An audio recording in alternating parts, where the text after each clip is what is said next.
திருமண பிராப்தமே இல்லாமல் போகுது. இல்லை திருமணத்தில் தடை தாமதங்கள் ஆவறது.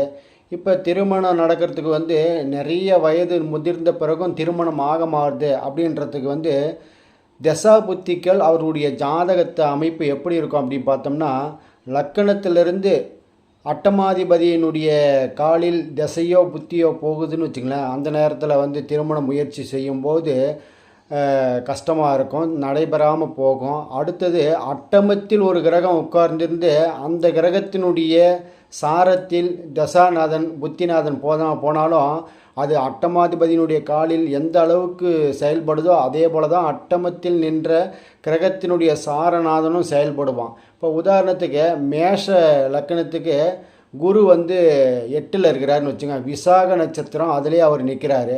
அவருடைய தசா 16 ஆண்டுகள் போகுதுன்னு வச்சுங்க. அந்த மாதிரி காலகட்டங்களில் திருமண பிராப்தம் மிக மிக குறைவாக காணப்படும்.